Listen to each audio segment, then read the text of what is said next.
For a while now, the main contribution of some of my friends on the other side of the aisle have made in the fight against ISIL is to criticize this administration and me for not using the phrase radical Islam.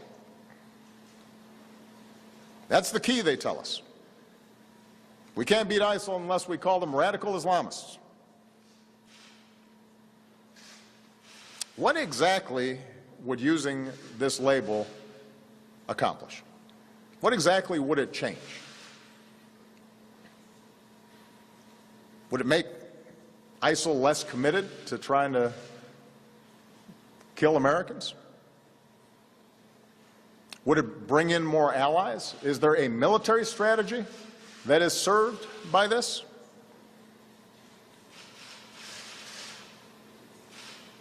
The answer is none of the above. Calling a threat by a different name does not make it go away. I watched President Obama today, and he was more angry at me than he was at the shooter. And many people said that.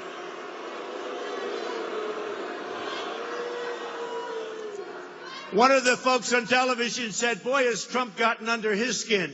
But he was more angry, and a lot of people have said this, the level of anger, that's the kind of anger he should have for the shooter and these killers that shouldn't be here. I've been clear about how extremist groups have perverted Islam to justify terrorism. As president, I have repeatedly called on our Muslim friends and allies at home and around the world to work with us to reject this twisted interpretation of one of the world's great religions. There's not been a moment in my 7.5 years as president where we have not been able to pursue a strategy because we didn't use the label radical Islam.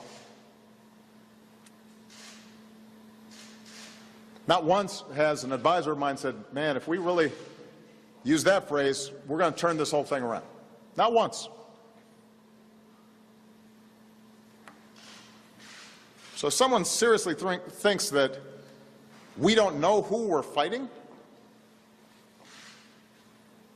if there's anyone out there who thinks we're confused about who our enemies are, that would come as a surprise to the thousands of terrorists who we've taken off the battlefield.